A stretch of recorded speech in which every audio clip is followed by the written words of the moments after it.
Hello everyone, I'm so glad you could join me for another bake along, and we're getting into the holiday spirit. Yes, it's time to do some cookie baking, and these are definitely going to be one you want to add to your holiday cookie tin. I am making glazed orange thyme shortbread wedges.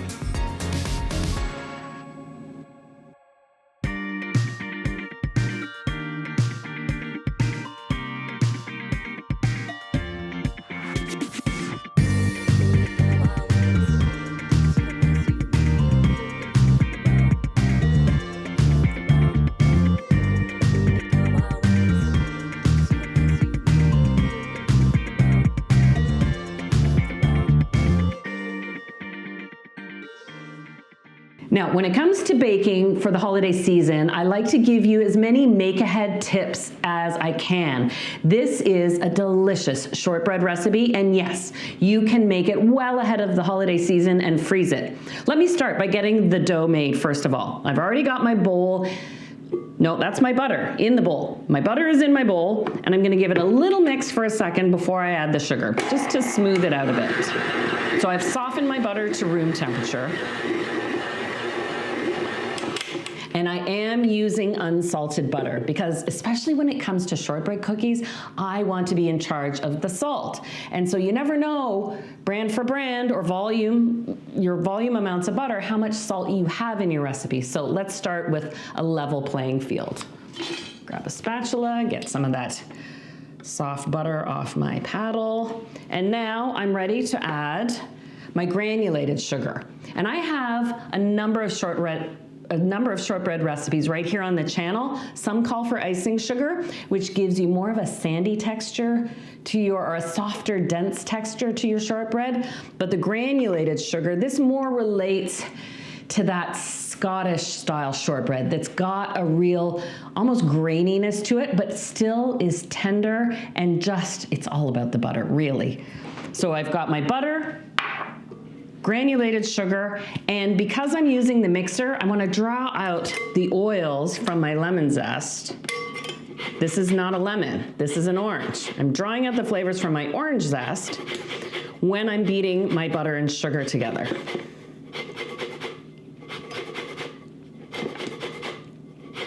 Oh, there's something about orange and the holiday season, it just is a perfect match for me. I tend to defer more to orange as a citrus accent than lemon in many cases. Mind you, lemon has its place too, and you could make these lemon thyme shortbread wedges if you prefer. Okay, that's a good amount of zest. I'll need more for my glaze, and I'll give this a little mix.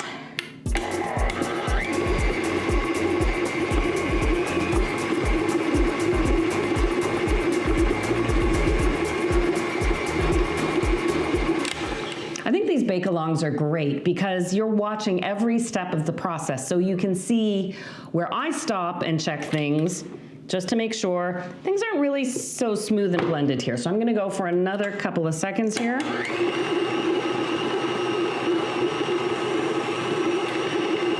Aha, there's the color change.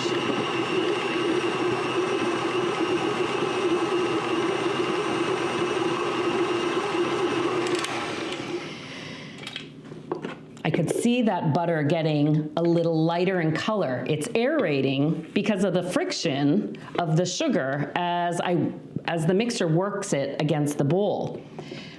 This is such an important step when you're making shortbread cookies because you don't have the addition of egg to bind your cookie together, so you're relying on the aerated butter plus the flour you add to hold it together. And if you skimp on this initial step, you may find you have a shortbread cookie that crumbles or falls apart too easily. So if you're ever in doubt, just mix it another few seconds.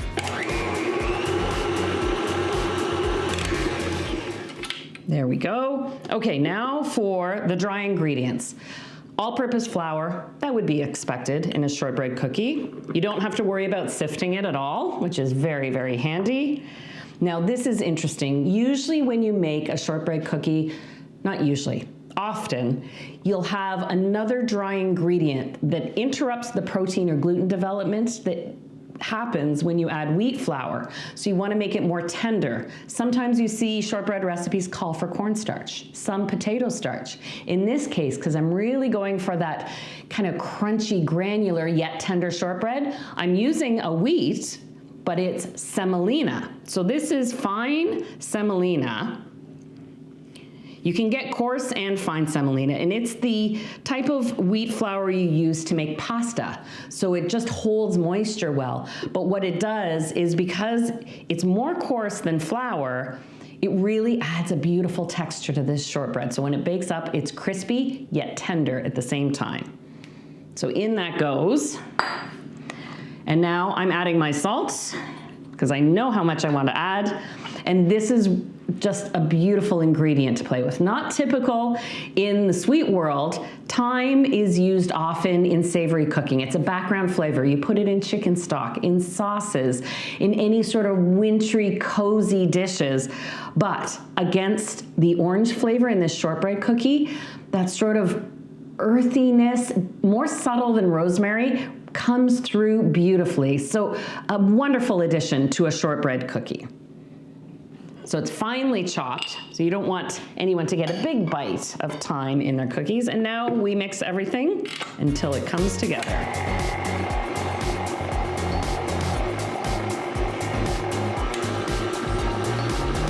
Oh, instantly I can smell that thyme, and it does smell kind of wintry and cozy.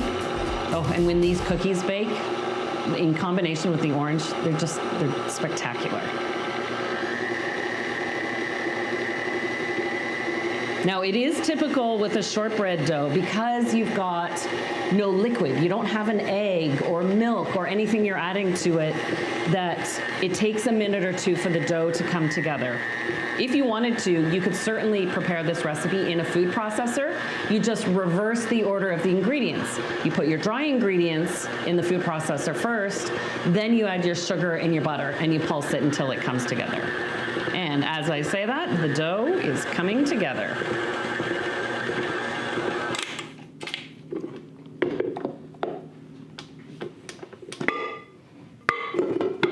Beautiful, beautiful, beautiful. Now I've got my dough scraper here, and let me just centralize my workspace. Now this is a great point if you would like to get ahead of your holiday cookie baking, but not fill the freezer with baked cookies, which can take up a fair bit of space. You can make the dough, because let's be honest, most of the effort is in making the dough itself. Then shape it, freeze it, and you can just put the baking instructions on your label when you label what they are. So I'm just going to finish bringing this together by hand so you get a sense of the texture of the dough. So remember, there's no baking powder. That's another shortbread rule. If you put baking powder in it, it's not officially a shortbread cookie.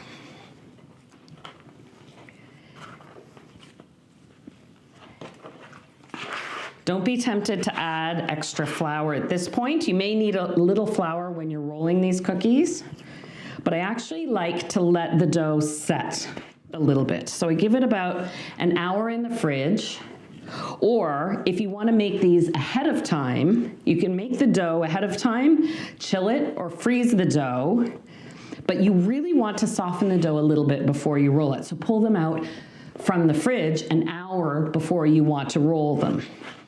So you could thaw them overnight in the fridge and then do that.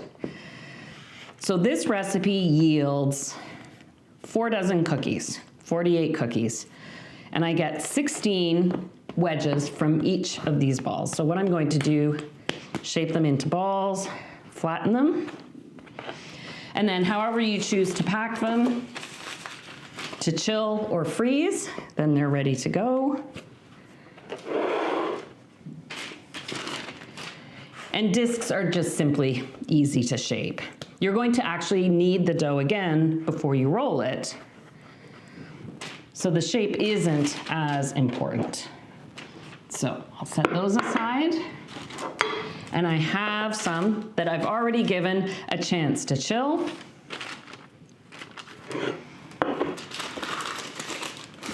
I'll just clean off my board from the soft dough. But I want to show you what the texture of the dough is like once it's had. So I prepared this dough yesterday. It chilled overnight. And now I've let it sit out for an hour, and you can see how it does. That semolina kind of absorbs some of the moisture. And you want to soften it again. Right from the mixer, it's too sticky to mix. And you might find that your shortbread are a little tough because you've just exercised them. So this resting step is handy, but it's also handy for you as a baker over the holidays, so you can take care of some of the heavy lifting beforehand and do the fun stuff later. Of course, shortbread as a baked cookie freezes very, very well. I'm just softening it now so that when I roll it, it won't have a tendency to crack at all.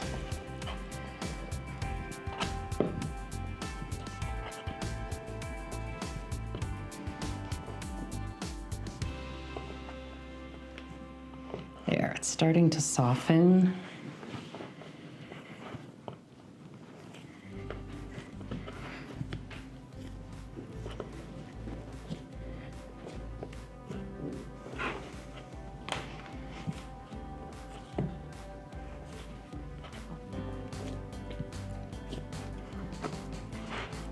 Go. Okay, I've got a little extra flour for rolling, just so it's easy to lift the cookies. It doesn't take much.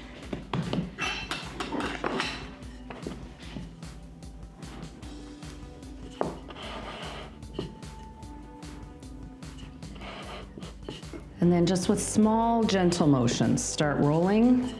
I'm also going to roll from the other side. Flipping your dough over is a great trick to help prevent your cookie doughs from cracking, especially when you're first starting your rolling. This also applies to pie doughs because all your pressure is coming from the top. And so if a crack is going to develop, especially in a firmer dough like this or pie dough, it's going to happen at the bottom. So by flipping it over occasionally when you start rolling, often those cracks will just glue themselves back together. Now that I've got a little bit of rolling action there and the dough's softening up, I'm just rotating the dough. So I'm actually putting pressure on my right hand and coaxing the dough around, as opposed to just even, which would push the dough in just one direction, across or side to side. So using the angle of my rolling pin, I'm keeping the dough, giving it its round shape as I work along. And I'm looking for a disc that's just a bit bigger than 8 inches across. If you have a side plate that's about that size, and I just happen to have that, my dough's sitting on it, you can use that to trim your edges. Look at all that thyme in there. Okay, now let's check with my plate. I think just an inch, not even an inch, 1/4 inch more is all I need. Ultimately, the dough will be about 1/4 inch thick, 6 millimeters.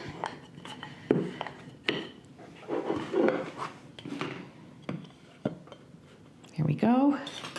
And then use your plate to trace.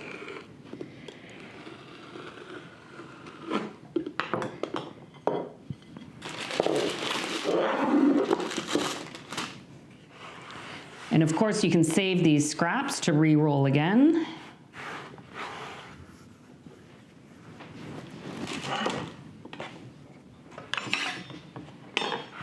Just checking that it's loose. And now I'm going to cut this into 16 wedges. If you're feeling generous or doing a big cookie tin, to cut it into 8 is entirely possible. But I'm going for that more dainty holiday cookie size. don't know if you can hear that crunch. That's the semolina in the cookie dough itself. Beautiful. So without a lot of work, instantly 16 cookies. Well, not instantly. It takes a few minutes. Now I'll line them up on the tray.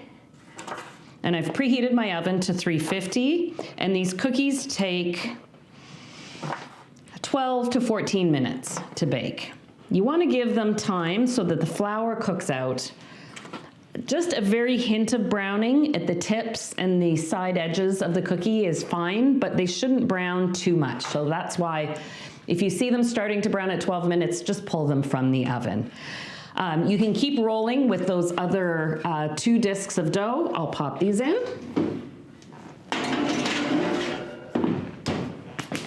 There we go.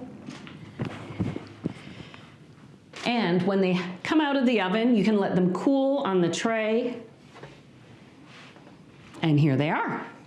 Absolutely lovely, that hint of brown, buttery and crisp.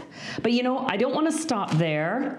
I want to give these a nice little extra flair by adding an orange glaze. So I don't add thyme to the glaze because that can discolor as it sits over time. Haha. So all I'm going to do is take a pot, and this is a warm, a melted glaze. I'm going to add to that a little butter, lemon juice. Even though these are orange flavored, I want the tartness of the lemon to kind of give vibrancy to the cookies, a little bit of granulated sugar, and some more of that zest.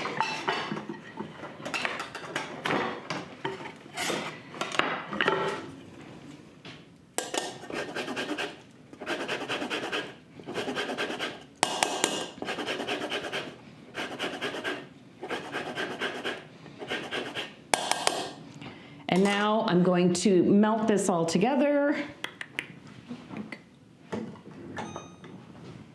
That'll just take a minute. And you want to have ready some icing sugar to melt in. So basically I look for the butter to be melted, and then I know the glaze is ready. And this will just take a minute. I'm just going to loosen my cookies from the tray.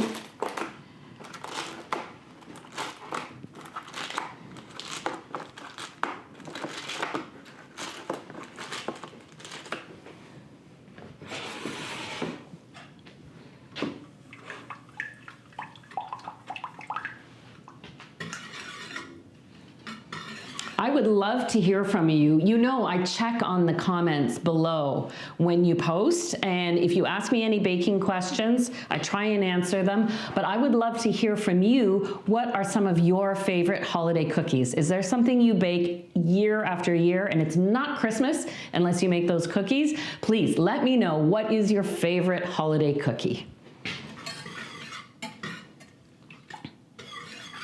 All right, my butter is coming along. Don't worry, I'll show you what this looks like before I add the icing sugar.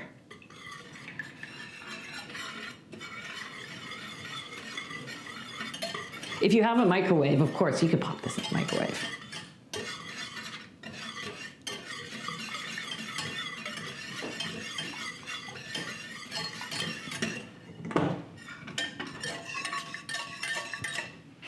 All right, I'm just letting my butter finish melting, but right now I just have a clear fluid mixture that wouldn't hold its shape on the cookies, but now we're gonna add our icing sugar all at once. And that will thicken up the glaze.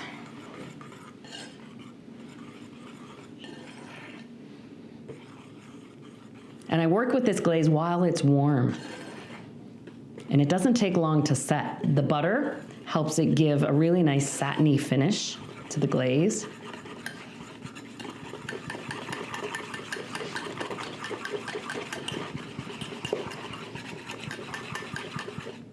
And you've got the hint of orange, and I think I'd rather switch to a fork just for the glazing.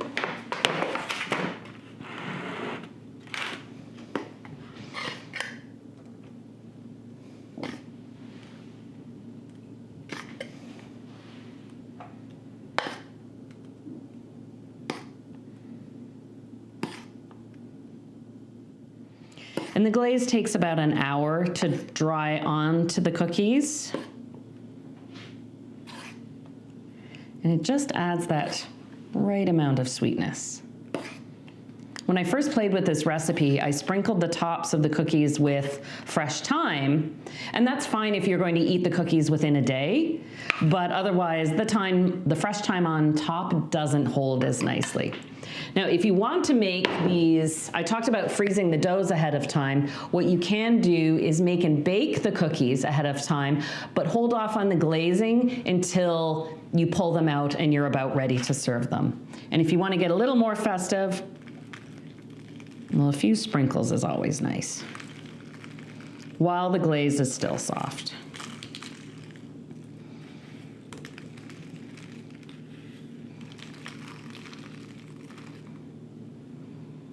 Well, that's a festive looking cookie tray, if I've ever seen one. And then with that beautiful orange aroma and then the thyme flavor on these shortbread cookie, they are really something special for the holidays. I hope you'll give this recipe a try and switch it up if you want to.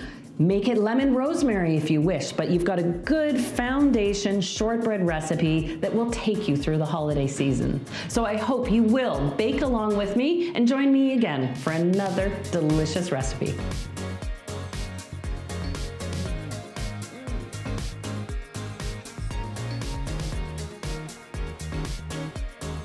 If you like crunchy shortbread, but still tender, oh, this is the recipe for you.